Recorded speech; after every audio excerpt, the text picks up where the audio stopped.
행복한 안식일입니다. 성도 여러분, 우리 다 함께 하나님의 말씀 로마서 5장 12절 말씀을 함께 보시도록 하겠습니다. 로마서 5장 12절 말씀입니다. 이러므로 한 사람으로 말미암아 죄가 세상에 들어오고 죄로 말미암아 사망이 왔나니 이와 같이 모든 사람이 죄를 지었으므로 사망이 모든 사람에게 이르렀느니라. 우리는 로마서 5장 1절부터 11절을 통해서 그리스도의 희생을 통한 새로운 희망을 꿈꿀 수 있게 되었습니다. 드디어 하나님이 우리를 천국까지 인도하시는 그 길이 청사진처럼 우리 앞에 제시됐죠. 우리는 그 법칙을 배우게 되었습니다. 먼저 바울이 말한 것처럼 하나님이 우리를 의롭다 해주셨죠. 그 결과로 인해서 우리는 하나님과 더불어 화평을 누릴 수 있게 되었습니다. 화평을 누릴 수 있게 된 모든 사람들은 자연스럽게 고속도로를 타게 되는데 그것이 바로 영광에 이르는 고속도로였어요. 그런데 그 고속도로의 이름은 고난입니다. 우리가 가장 경험하기 싫은 고통스럽고 어려운 일들. 그런데 하나님께서 허락하신 이 고난이라는 도구를 통해서 우리는 자신의 변화를 경험할 수 있어요. 사실은 유일한 길이기도 합니다. 고난이 없이 우리가 하나님을 만나볼 수 있는 길은 존재하지 않는다고 생각하시는 게 그냥 속 편하셔요. 사실이고요. 정답입니다. 그런데 우리가 우리 자신의 변화를 맛보고 하나님이 우리와 함께 하시면서 우리를 이끄시는 것을 경험할 수 있는 이 고난이라는 영광에 이르는 고속도로는 흥미롭게도 그리스도의 고난의 희생과 피로 깔려져 있죠. 그러니까 그리스도의 피로 깔려져 있는 고난이라는 이름의 고속도로입니다. 그리스도께서도 고난을 통하셔서 기초를 닦으셨고 우리는 그 위에 길을 하나님이 깔아주셨는데 그 길이 고난이라는 이름의 고속도로라는 것이죠. 그러니 우리는 현재와 미래에 대해서 자신감을 가져야 돼요. 모든 성도들은 얼굴과 어깨를 펴고 그리스도인답게 살아야만 합니다. 그리스도인답다는 게 뭐예요?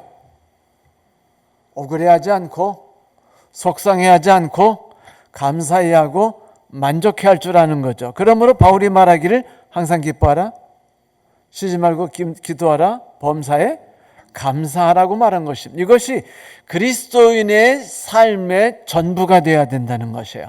그러나 실제로 우리 삶 가운데 우리를 들여다보면 우리는 힘들어하고 억울해하고 분해하는 삶들에서 피하지 못하는 경우가 의외로 많죠. 그렇다 할지라도 예수께서는 당신의 거룩하신 보혈로 인해서 우리에게 새로운 희망과 새로운 길을 만들어 주셨다고 단호하게 약속해 주셨어요. 그리스도의 희생이 우리의 삶에 얼마나 큰 영향을 끼쳤을까? 아니, 고난을 통해서 우리 품성이 변화된다고? 그리스도의 피로 인해서? 그렇다면 실제로 그 과정은 어떤 이론으로, 어떤 논리로 해서 그런 일이 이루어질 수 있는가? 많은 사람들이 궁금해할 거예요. 이제 사도 바울은 5장 12절부터 21절까지 거기에 대한 첫 번째 자신의 이론을 이야기하는데 그것이 바로 대표성 원리였습니다. 그리고 6장에 가서는 하나됨에 대한 이야기를 하는데 그것이 다음 주부터 우리가 함께 공부할 내용이죠. 어쩌면 저는 로마서에서 전반부에서 제일 좋아하는 성경장은 로마서 6장이라고 생각합니다. 제가 제일 좋아해요.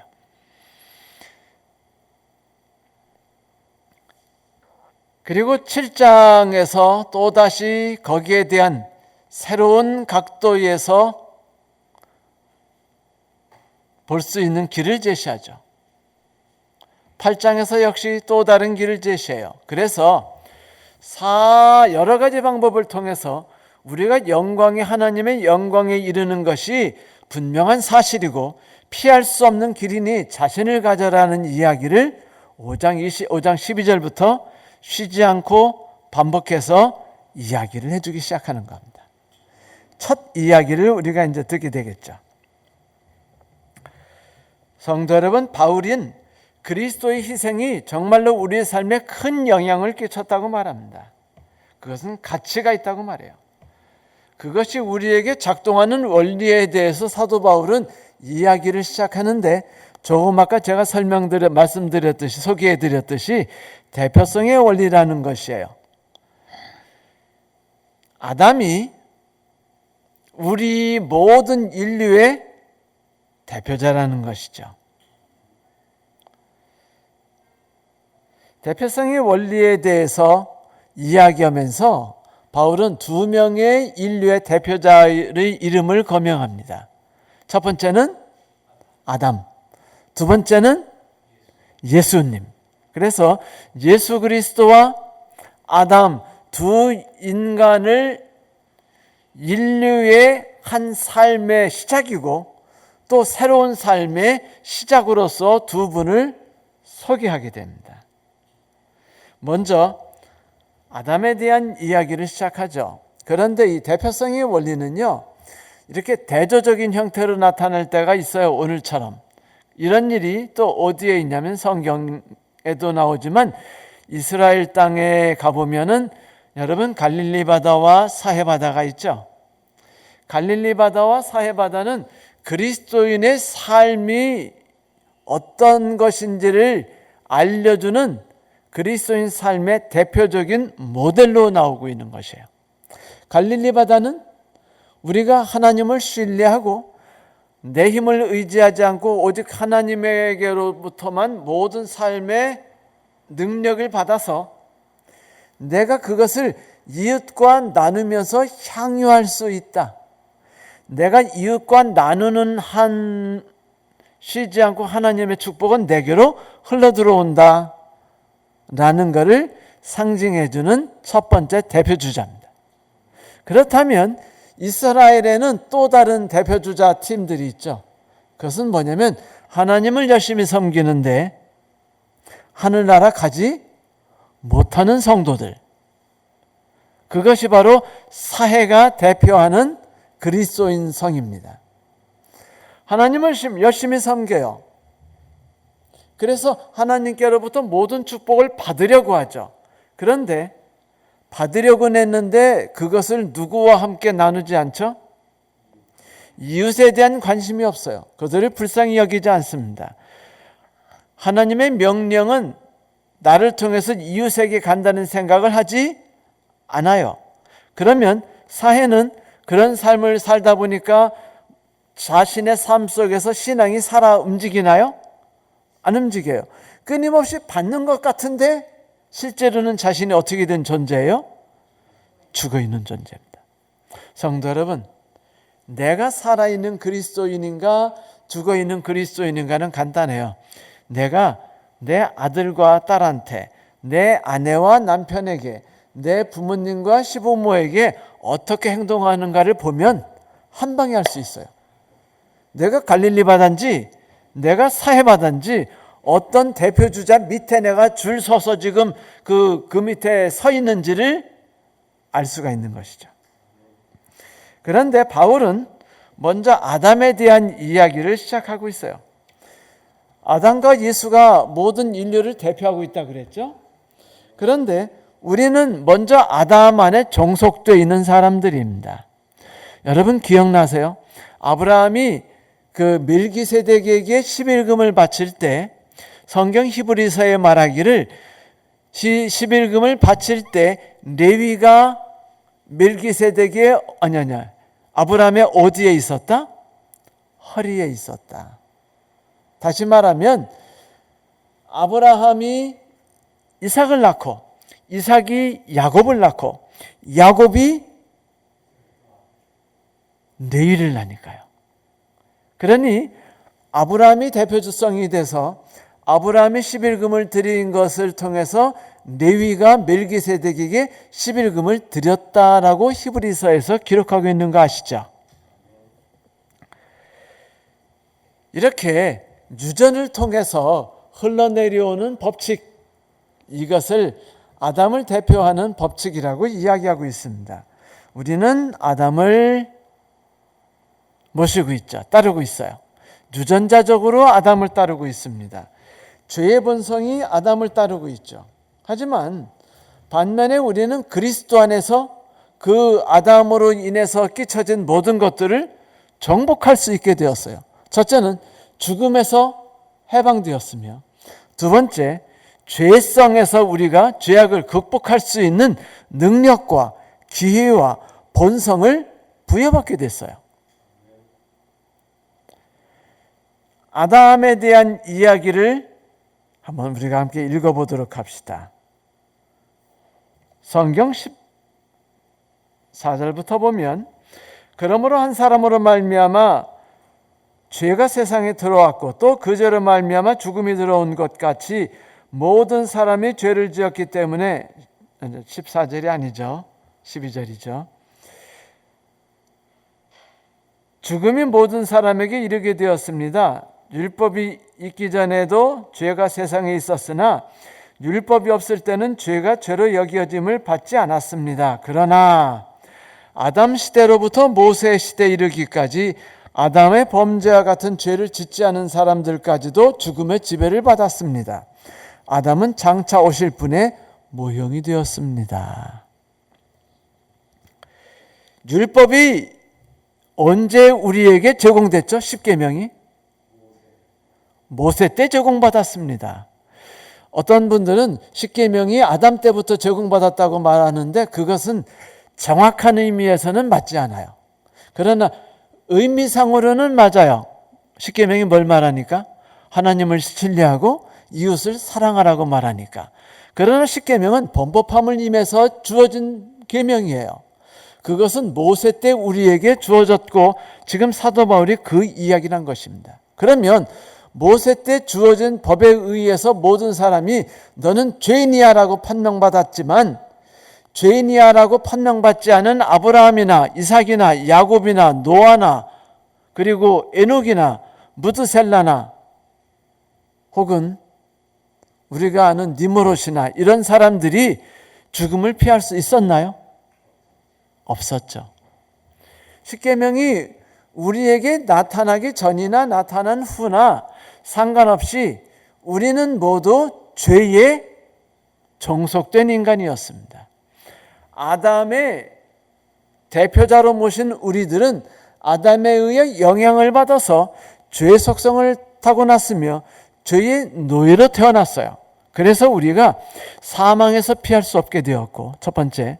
두 번째 슬픔은 죄에서 이겨낼 수 있는 힘이 우리에게 없다는 슬픈 사실이에요. 그래, 우리는 모두 죄인으로 태어났죠. 이것은 이 땅에 사는 모든 사람은 그가 누구라 할지라도 충분히 확인할 수 있는 현상입니다. 그것은 죽음이라는 불행한 종말을 우리가 예외 없이 맞이해야 하게 된다는 상황을 가장 정확하게 표현할 수 있는 단어이기도 하죠. 죄의 책임을 유전적으로 함께 짊어지고 가는 모든 인류는 아담을 대표자로 하여 그 밑에 따르고 있는 존재들이에요. 슬픈 일이죠. 고통스러운 일입니다. 그러나 제가 말씀드렸듯이 유전자적인 요소도 말고 우리가 또한 인간의 연약성 때문에 태초의 아담처럼 죄를 질 수 있는 성향들은 다 갖고 있어요. 그것을 극복하느냐 극복하지 못하느냐의 문제였었죠. 하루는 샘이라는 그 친구가 있었는데 매일 하는 일이 뭐냐면 그 회사에서 보낸 그 산에 가서 나무를 톱질하거나 도끼질을 해서 베내는 일이었어요. 근데 손이 짓무르도록 하고 하루 종일 산에서 일하니까 지겹고 짜증이 나고 화나는 거예요. 그래서 샘은요, 노래를 부르면서 그 나무를 패는 게 아니라 이렇게 했어요. 에이씨 아담, 에이씨 아담 하면서 분노의 마음을 표현하면서 나무를 찍었습니다. 그 하루는 사장님이 지나가다가 그 꽝꽝 하면서 도끼질 소리가 들리는데 거기에 무슨 소리가 들리는 거예요. 에이씨 아담, 에이씨 아담하고. 그러니까 아니 이게 무슨 소린가 하고 이제 가까이 가보니까 샘이라는 친구가 거기서 도끼질을 하는데 딴 친구들과 달리 뭐 에이씨 에이씨 뭐 하면서 이 도끼질을 한단 말입니다. 그래서 아니 자네는 왜 이렇게 에이씨 아담 하나 그랬더니 그놈의 아담이라는 우리 조상 때문에 그분이 죄만 짓지 않았으면 내가 지금 이렇게 고생하지 않을 텐데 내가 그 양반 때문에 이 고생을 하고 있으니 지금 모든 순간순간이 분노에 찼습니다. 억울해 죽겠어요. 내가 왜 그 사람 때문에 이 고생을 해야 됩니까? 그러자 그 이야기를 듣던 이 사장님이 가만히 생각하다가 자네 날 따라오게 따라가더니 자기 집으로 데려가서 자 이제 내가 이 집을 자네에게 주겠네. 그런데 그 집이 궁궐 같았어요. 얼마나 멋진 집에는 수영장이 거대하게 있고 놀이터도 있고 숲도 있고 정원도 있고 골프장도 있고 그리고 누구든지 집사들도 있었어요. 멋지죠? 집사들까지 있다니까. 그런데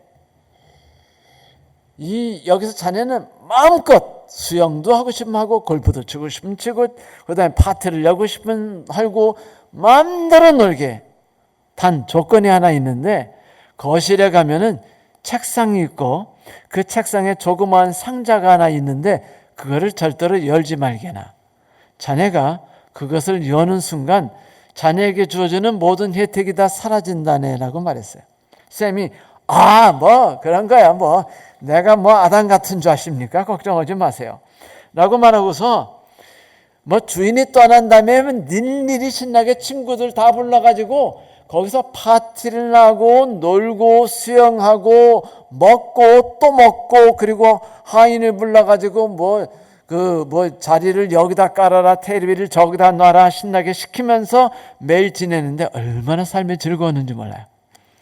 살다 보니까 조금씩 지루함이 찾아오고 재미가 살살 줄어드는 거예요. 뭐 돈이 많으면 행복해지는 것은 아니죠. 정비례하진 않으니까요. 그런데 갑자기 그 거실에 그 요만한 검정색으로 반짝반짝 빌로드처럼 그 윤기가 나는 상자가 보여요. 그 주인이 말한 그거였어요. 사장님이 말한. 저게 뭘까?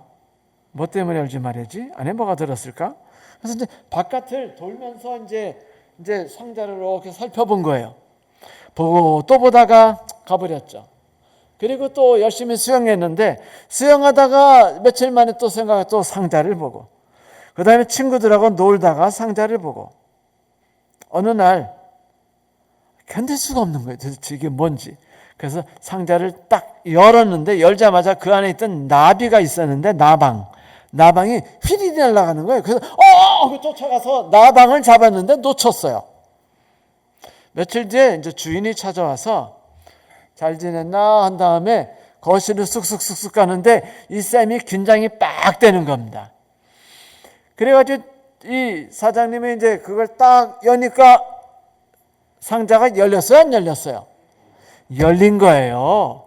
그래가지고 사장님이 자네 상자를 열었구만 그러더니 내가 자네에게 줬던 모든 기회를 아쉽지만 박탈해야겠네. 그리고 다시 산으로 보낸 거예요. 또 나무 찍으라고.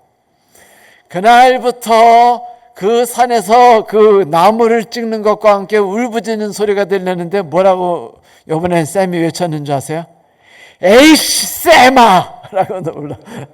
에이씨 쌤아 쾅! 에이씨 쌤아 쾅! 하고 질렀어. 이게 무슨 얘기냐면 조상 탓만은 아니라는 거예요. 모든 인류가 반드시 아담의 유전자 때문에 우리가 영원히 죽음에서 회피할 수 있는 것만은 아니라는 것입니다. 우리 역시 고통스럽게도 그렇게 절망 가운데서 살 수밖에 없다는 것이죠. 그 일례로 여러분, 우리 중에 혹시 가족과 친척 중에 죽지 않고 300살 사신 분 계신가요? 없어요? 그러면 400살 없으시잖아요. 그렇죠? 이재욱 집사님 어디 죽지 않을 자신 있으세요? 근데 몸은 점점 연약해지죠? 저도 그래요. 요즘에 왜 이렇게 장이 안 좋아지고요? 왜 이렇게 온 관절들이 쑤시고 아픈지 모르겠어요. 힘들어. 머리는 옛날에는요, 일주일을 안 감아도 까딱이 없고 간지럽지 않았는데 요즘에는 하루만 지나면 막 간지럽고 따갑고 냄새가 심한데, 우리 집 사람이 우연히 제 머리 냄새를 맡은다면 비명을 지르고 도망갔어요. 냄새가요, 따갑대요. 저는 냄새가 따갑다는 이야기는 처음 들었습니다.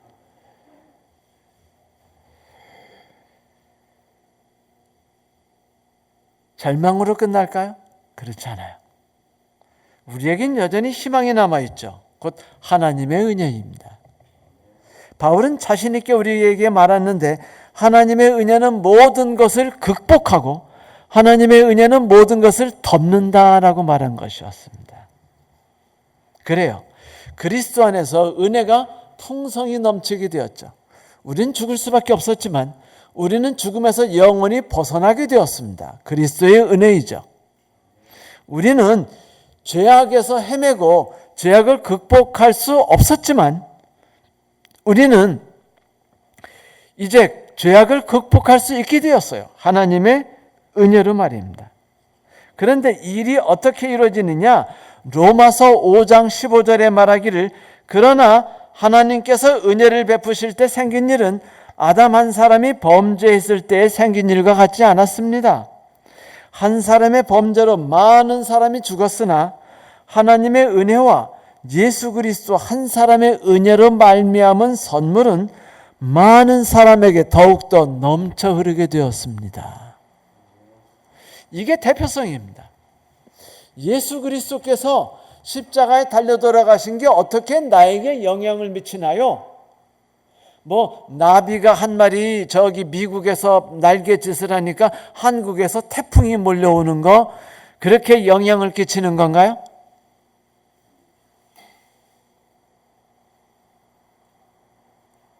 그것도 영향이죠. 인과니까. 하지만 성경에서 말하는 것은 단순히 그것만을 말하는 것은 아니죠. 예수께서 십자가에 달려 돌아가심으로 우리가 두 가지에서 벗어날 수 있는 은혜를 풍성히 입은 겁니다. 사망과 사망의 능력에서 벗어날 수 있는 힘을 얻게 된 거죠. 콜린 스미스는 손에 잡히는 성경 이야기라는 재미있는 책을 상하권으로 썼는데, 혹시 시간 나시면 서점에 가서 사서 보시면 참 재밌을 거예요. 그 은혜에 관한 이런 이야기를 들려줬어요.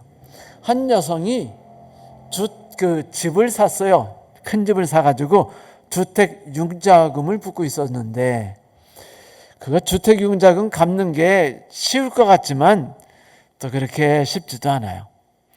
제가 인생의 미래를 생각하지 않고 사는 사람 중에 한 사람인데, 우리 집 사람하고 결혼한 바람에 결혼 후에 일찌감치 집을 샀습니다. 근데 집을 어떻게 샀는 줄 아세요? 빚으로 샀어요. 제 월급이 20만 원이었는데요. 12만 원이 집세로 나갔습니다. 그런데 갚아 나가는 돈은 한 달에 10,000원 정도인가 밖에 안 되고요. 11만 원인가는 다 이자예요. 근데 이렇게 해가지고 집을 샀는데, 집을 산 지 3년 되던 해, 견딜 수가 없었습니다. 갚을 자신이 없는 거예요. 이 돈을. 처음엔 어떻게 꾸역꾸역 갚았는데, 여러분, 밥 안 먹는 것도 한도가 있죠. 그런데 돈이 밥만 굶는다고 돈이 만들어지나요? 아니에요. 왜 갑자기 아파지는 겁니까? 왜 갑자기 집에서는 돈 내라는 거예요? 왜 갑자기 막 교우님 중에 장례식이 생기고 결혼식이 생겨요? 할 수 없이 막 돈을 써야 돼요. 그래서 우리 부부가 상의해서 여보 그러면 집을 팝시다. 그래서 그게 집을 첫 번째 사가지고 첫 번째 판 슬픈 경험입니다. 제가 그래서 이 할부금에 대한 슬픈 상처가 있기 때문에 이 여자 마음 잘 알아요. 그런데 그 미국에서 있던 리먼 브라더스 사태처럼 이 여인이 한참 잘 갚아나가다 갑자기 파산 비슷한 형태를 당하면서 빚을 갚을 수가 없게 되었어요. 빚을 갚지 못하면 어떻게 되죠? 차압을 당합니다. 차압을 당한 다음에 집이 경매당해요. 여러분 경매당하면 10억짜리 집이 얼마짜리가 될까요? 네, 7억. 근데 분위기가 싸고 주변 경기가 나빠지면 5억으로도 떨어집니다. 그러니까 빌린 돈이 10억짜리 사가지고 7억을 빌렸는데 집을 5억에 팔고 나니까 집 밖으로 쫓겨나가면서 빚은 빚대로 남아있는 거예요. 이 여인이 너무 힘든 지경에 빠졌습니다. 지금 경매 들어가게 됐는데 어찌할 바 모르게 됐어요. 경매 직전이었습니다.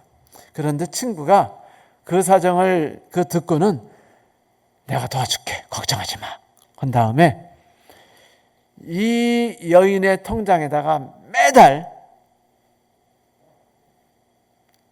그 집 할부금을 계속해서 부어준 거예요. 자동으로 나갈 수 있도록. 그러면 이 친구가 이 여인에게 있어서 누가 된 거예요? 구속주가 된 겁니다. 구원자가 됐어요. 여러분 그 감사함이 얼마나 컸을까요?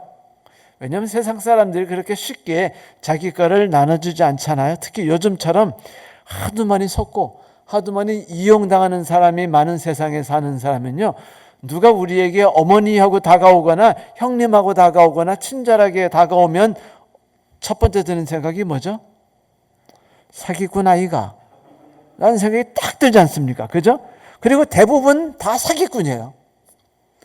그러니까 우리는요, 친절이 무서워요. 애정을 가지고 가까이 오면은 다 사기꾼처럼 생각되니까 방어막을 치게 돼 있습니다. 이게 참 인간이 인간을 믿지 못하고 의심 가게 되는 비참함이 됐으니 사람과 사람이 갈라지게 됐습니다. 죄악이 무서운 거죠. 그런데 여러분 우리가 하나님 앞에서 마귀 앞에서 그렇게 빚진 자가 되지 않았습니까? 그래서 우리가 당장 빠지게 된 게 뭐예요? 우리가 버는 모든 삶, 우리의 모든 에너지들, 우리가 밥 먹고 하는 모든 것들은 다 계속해서 사단에게 뺏기고 하나님에게는 나중에 갚아야 될 것이 있는데 그게 사망이라는 것입니다.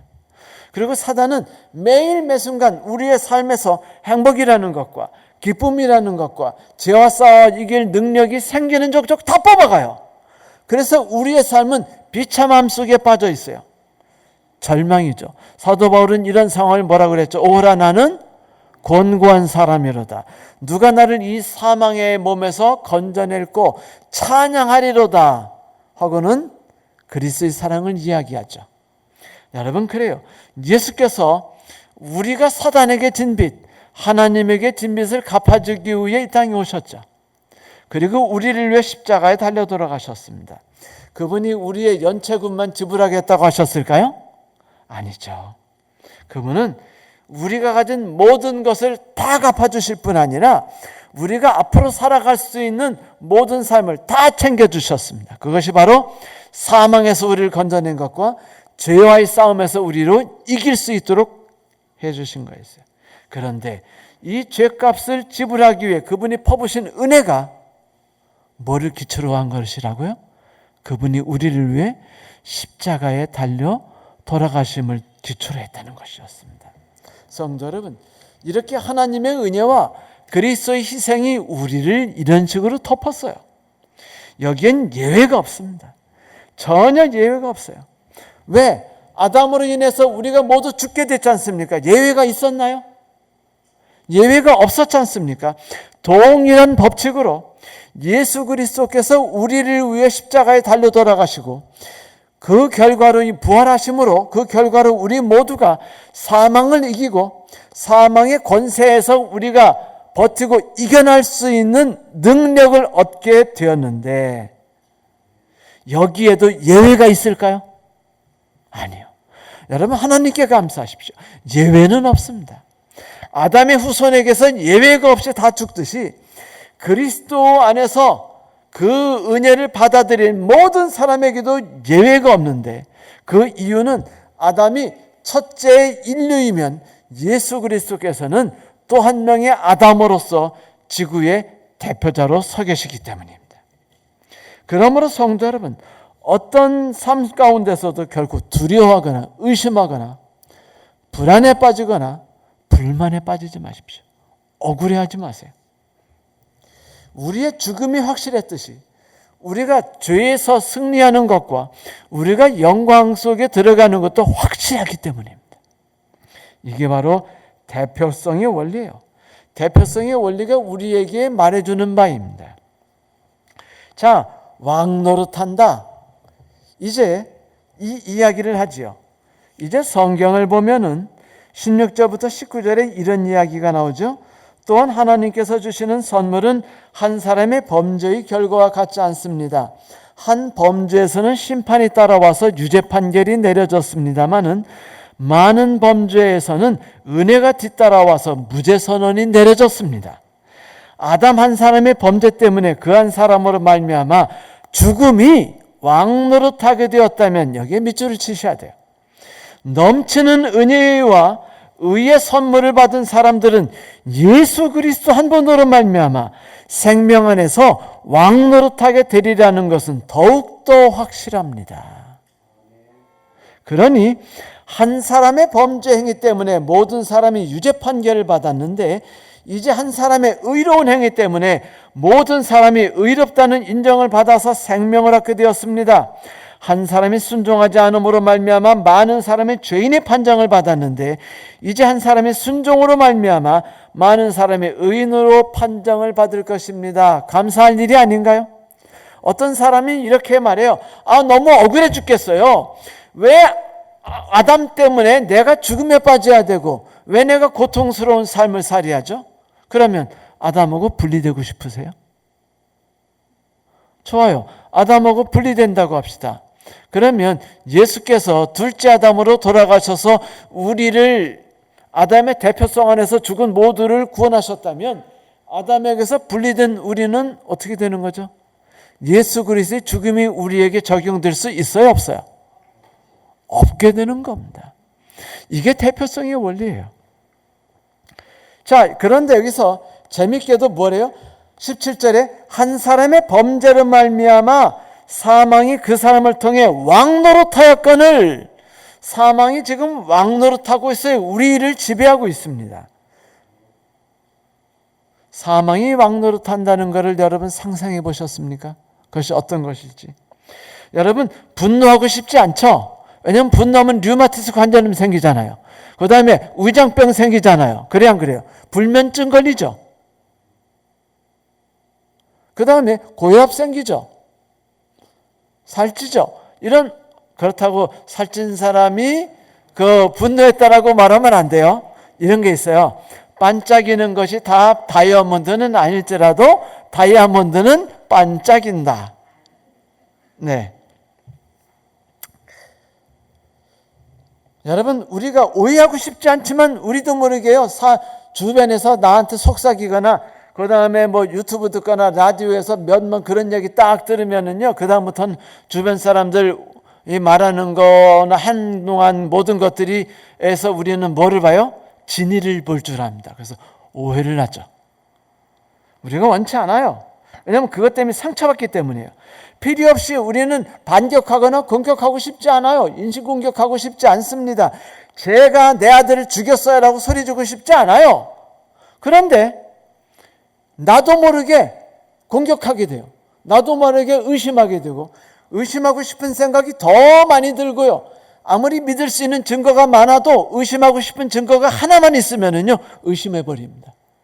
여기에 증거가 있잖아요. 여기에 대해서 확실히 밝혀주세요라고 말합니다. 그런데 다른 증거는 다 무시해버리고 안 봐버려요. 언제까지? 자기가 의심하는 증거가 해결될 때까지. 그런데 그 증거는 죽어도 해결이 안 되는 게 문제예요. 그래서 우리는 여전히 오해하고 여전히 분노합니다. 나는 그런 일에 빠지고 싶지 않아요. 그런데 주변 상황이, 내 성격이, 내 본능이 나를 계속 몰아가요. 그래서 나는 어쩔 수 없이 죄악의 노예가 돼서 고통에 빠집니다. 그리고 사단과 죄악은 우리 위에서 왕노릇을 하죠. 우리를 마음대로 흔들고 마음대로 갖고 놉니다. 우리는 좌절하죠. 좌절하지 않아도 충분할 것 같지만 우리는 죄성에 있고 죄악에 있으며 멀리 하나님의 은혜를 신뢰할 줄 모르는 세상에 살기 때문에 우리는 좌절하게 됩니다. 그래서 우리는 고통스럽고 우리는 힘들게 살고 우리는 편을 가르고 우리는 인신공격을 하고 우리는 억울한 생각 속에 스스로를 괴롭히고 그리고 누군가가 자꾸 우리에게 이렇게 속삭이죠. 실은 이거 다 저쪽의 음모야. 우리를 속이는 거야. 당하는 게 바보지. 모든 것을 잃게 될 거야. 그래서 우리는 어쩔 수 없이 쓰러집니다. 행복을 잃어요. 기쁨을 잃어버립니다. 빼앗기고 또 빼앗깁니다. 그런데 이런 죄악이 우리 위에서 왕노릇하는 가운데 있었던 우리에게 두 번째 아담이신 예수 그리스도가 하나님의 은혜로 십자가에 달려 돌아가심으로 이제 은혜가 우리를 은혜의 보좌 가운데로 인도한다고 성경은 이야기하고 있어요. 이는 죄가 사망 안에서 왕노릇한 것 같이 은혜 또한 의로 말미암아 왕노릇하며 우리 죄의 예수 그리스도로 말미암아 영생에 이르게 하려 함이라. 여러분, 이제 보니까 왕노릇하는 존재가 둘이 있어요. 은혜 가운데서. 첫째는 우리가 왕노릇하고 두 번째는 은혜가 왕노릇합니다. 저쪽 세상에서 누가 왕노릇했죠? 죄악이 우리를 마음대로 휘둘렀어요. 우리 주변 사람들을 마음대로 휘둘렀어요. 우리 주변 상황을 마음대로 휘둘렀습니다. 누가 고혈압을 원했나요? 누가 당뇨병을 원했습니까? 누가 내 관절이 아프도록 해줬나요? 아니에요. 죄가 우리를 그렇게 이끌었습니다. 그런데 그리스도의 십자가가 이 모든 것을 다 해결해서 이제 은혜의 왕국에서는 왕노릇을 나도 하고 은혜가 같이 해요. 그러니까 내가 왕노릇 한다는 게 뭡니까? 내가 그리스도 안에 있는 한 나는 언제든지 뭐 할 수 있다는 거예요? 불만에서, 좌절감에서, 누군가에 대한 오해에서, 공격하고 싶은 생각에서, 분노에서, 속상함에서 우리가 뭐 할 수 있어요? 자유로울 수 있는 겁니다. 왕이 되는 거예요. 왕노릇한다. 여기에 예외가 있을 수 있을까요? 없을까요? 없어요. 단 조건이 하나 있습니다. 여러분, 여기 수원에서 부산까지 걸어가면 며칠 걸릴까요? 한 달? 우리가 마라톤 달리듯이 그냥 빡시게 달리는, 아니요. 보통 걸으면 1시간에 4km 걷죠. 부산까지 한 2,000km 되나요? 네? 네? 450km. 그러면 400시간이면 가네요? 450시간 자야죠. 그렇죠? 그러니까 이제 12시간 걷고 그러면 480시간 따지면은 40일이면 가네요. 그렇죠? 한 달 좀 더 걸리네요. 성도 여러분, 그런데 제가 정확히 계산했나 모르겠어요. 잘못 계산했다는 생각이 팍팍팍팍 드는데, 왜냐하면 하루가 24시간이거든요. 제가 그걸 생각 미처 못했어요. 용서해 주세요. 그런데 걸어가지 않고 차를 타고 가면 몇 시간이면 가요? KTX 타면 2시간 반, SRT 타면 멀리 갔어요. 빨리 가요. 그런데 우리가 분명히 2시간에 거기까지 갈 수 있다는 거 알아요? 몰라요? 근데 전제 조건이 뭐예요? 타야만 돼요. 똑같이 그리스도 안에 있을 때 우리가 모든 것을 이겨낼 수 있지, 그리스도 안에 있지 않으면 우리는 언제나 속상할 수 있어요. 언제나 좌절할 수 있고, 얼마나 전망할 수 있고, 언제나 분노에 찰 수 있습니다. 그래서 왕 노릇한다는 것은 그리스도 안에서 하나님의 은혜가 우리에게 풍성히 부어지기 때문에 이때 우리 옆에 항상 누가 같이 왕 노릇해요? 은혜가 왕 노릇한다고 말하고 있어요. 행복한 일입니다. 감사할 일이에요. 여러분, 나는 왕이로소이다. 멋진 말 아닙니까? 한번 너무 삶이 힘들고 지치거든요. 내 뜻대로 안 되는 것 같으면 인생이 성경책 이거 가지고 산에 가서 로마서 딱 펴고 산정에 가서 소리 지르세요. 나는 왕이로소이다 라고 말씀하세요. 성경에서 우리를요 왕이라고 말했지 않습니까? 내 인생은 내가 주관할 수 있어요. 흔들리지 않을 수 있습니다. 내 주변의 모든 환경 내가 주관할 수 있습니다. 나는 그거에 의해 영향받지 않아요. 나는 쓰러지지 않습니다. 물론 여기에 대한 자세한 이야기를 우리가 로마서에서 또 공부할 것입니다만, 성도 여러분, 그래요. 우리 하나님의 은혜가 왕노릇하고 내가 그 은혜 가운데서 왕노릇할 수 있는 것이 하나님이 둘째 아담으로 당신의 삶을 희생하고 바침을 통해서 우리를 위해 일구어 주신 놀라운 인생이라는 것과 그것이 반드시 성공할 수 있다는 것을 우리에게 주셨으니 우리가 그리스도인으로서 여기에 대해 자신감을 갖고 한번 우리 주변 사람들에게 보여줘야 하지 않습니까? 세상 사람들처럼 똑같이 실족하고 똑같이 넘어지고 똑같이 상심한다면 우리가 그리스도인이 아닌 사람들과 다를 바가 뭔가요? 그렇지 않습니까? 그러니 한번 이겨봅시다. 믿으세요. 붙잡아야 합니다. 꽉 붙잡고 하나님이 주신 은혜만 바라보며 산다면 이 모든 것을 해결할 수 있어요. 물론 이제 20절부터 21절까지 또다시 율법에 대한 이야기를 하지만 율법 얘기는요 7장에서 또 자세히 나오니까 그때 뭉쳐가지고 오늘 5장에 나오는 부분까지 함께 제가 여러 시간을 통해서 다룰 수 있게 될 것입니다. 성도 여러분, 우리는 로마서 5장을 통해서 1절부터 21절까지 통해서 중요한 사실 하나를 배우게 되었어요. 그것은 뭐냐면 하나님의 사랑이라는 것이죠. 그 사랑이 우리를 충분하게 덮을 수 있으며 그것은 예수 그리스도의 우리를 위한 희생을 통해서 가능했고 그것이 또 하나 가능하게 된 것은 아담이 우리의 조상으로서 우리의 대표자로 섰다면 예수께서도 또한 우리의 대표자로서 우리를 살리는 자로서 섰기 때문이라는 것 잊지 마십시오. 그러므로 욥기 23장 10절엔 이런 말이 있는 것입니다. 나의 가는 길을 오직 그가 하시나니 그가 나를 단련하신 후에는 내가 정금같이 나오리라. 고난 없이 어려운 일 없이 저놈의 싹수 노란 남편 없이 결코 내가 정금같이 단련되리라는 상상은 하지 마세요. 왜 내 남편은 저따구밖에 안 될까? 왜 내가 재수없는 인생에서 최고 힘들고 재수없는 삶을 살게 돼? 여러분 그런 생각을 자꾸 하다 보면은요 맞는 말이지만 그런 생각 자꾸 하다 보면 단련될 일이 없어요. 그러니까 그런 일은 그런 일이고 이것이 하나님이 주신 기회라고 생각하고 한번 잡아보세요. 에구구 저 왼수 저것 때문에 내가 단련될 수 있으니 감사해야지 라고 생각하면 좋지 않습니까? 성도 여러분, 하나님이 손길에 대해서 성경은 5장에 분명히 이야기하고 있어요.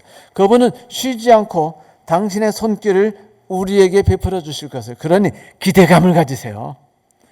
하나님이 주신 그 천국으로 이르는 놀라운 선물 상자를 기대감을 가지고 받았으니 그 리본을 행복한 마음으로 뜯어보세요. 선물을 벗겨보고 감격하며 벅찬 기쁨으로 기뻐하십시오.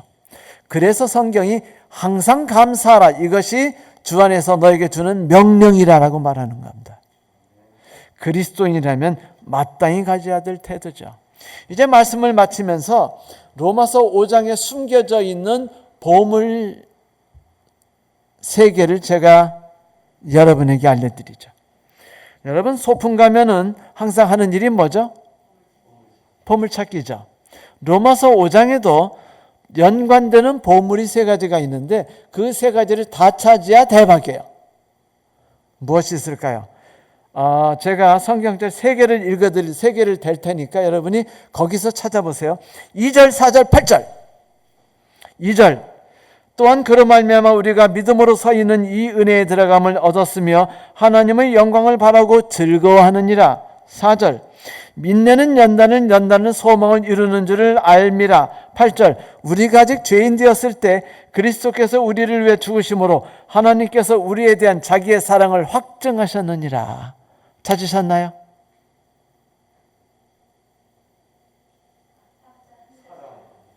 네? 세 개를 찾으라니까요. 네네네. 네. 2절에 하나, 4절에 하나, 8절에 하나. 8절엔 사랑입니다. 믿음, 소망, 사랑이었어요. 여러분, 고린도전서 13장에 믿음, 소망, 사랑 이 세 가지가 있을 것인데 그중에 제일은 사랑이라고 그랬죠. 그런데 재밌게도 이것이 로마서 5장에 숨겨져 있어요. 로마서 5장 2절 믿음, 로마서 5장 4절 소망, 로마서 5장 8절 사랑. 재밌죠? 네, 감사합니다. 행복한 시간 가지십시오.